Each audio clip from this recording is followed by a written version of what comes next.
السلام علیکم سر جی.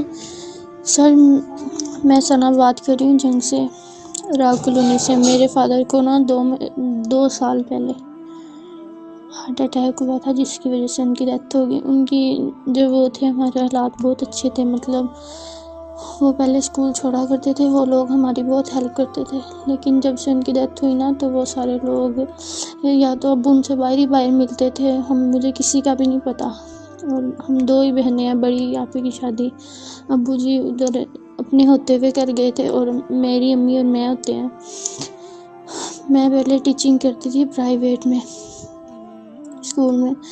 تو میری وہ اس کی سیلری اتنی نہیں تھی، 4,000 روپے تھی. وہ بھی وہ 2-3 مہینے بعد دیا کرتے تھے. پھر وہ میں نے 2-2.5 مہینے کی گھر کے سامنے ہی تھا. پھر میری امی کی اتنی زیادہ طبیعت خراب ہو گئی، انہیں پیٹ میں پانی، یرقان اور جگر بڑھ گیا. جو تیلی ہوتی ہے وہ بڑھ گئی. پھر ان کے پتا ٹوٹلی وہ کہتے ہیں خراب ہو چکا ہے، ان کو جلدی سے آپ ان کا آپریشن کرواؤ. اس کے اوپر پتہ نہیں کس طرح میں نے لوگوں کے پاس جا کے بڑی مشکل سے ان کا آپریشن ہوا ہے. 30% دیا ہے ان کو، 30% مطلب صحت پیسے دی، اور باقی 70% نا صحت کارڈ پہ ہوا ہے.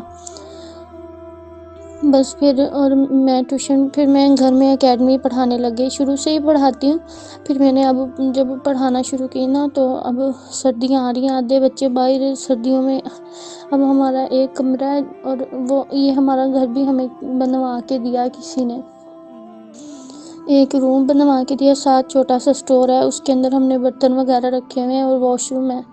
اور اب میری امی پہلے شادی کا کہہ رہی تھی، شادی بھی ہو جائے، لیکن پھر میری امی کو کون کرے گا. میرے بڑی جہاں بہن کی شادی ہوئی، وہ بھی اتنے رچ نہیں ہیں کہ ہمارا وہ خرچہ اٹھا سکیں. وہ بس اپنی حد تک ہے، اب تک نہیں وہ کرتے کہ ان کے اپنے نہیں پوری ہوتی ضروریات. پھر میں نے ٹیوشن پڑھایا. پھر میں 1-2 دفعہ منور ہاسپٹل ہے ادھر، اس کی لیب میں بھی جانے لگی تھی.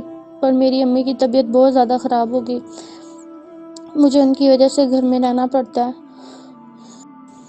پھر میں نے 1-2 آن لائن کام دیکھے، ادھر ادھر ہاتھ پیر لگاتی رہتی ہوں کہ چلو کوئی گھر کا سرکٹ ہو. اب ایک ٹیوشن والے بچے ہیں، وہ میں گھر میں پڑھا رہی ہوں. اور وہ بھی اب سردی اتنی ہے، ہمارے گھر کمرے میں ذرا بھی جگہ نہیں ہے کہ اگر میں ان کو اندر بٹھا سکوں. سر اگر میں شادی بھی کروا لوں نا، تو اس سے جیسے ان کا بڑی آپی کا حال ہوا تھا، ان کے اپنے خرچے نہیں پورے ہوتے. میں چلی جاؤں اور میری امی پھر اکیلی، میری امی کا کون کرے گا.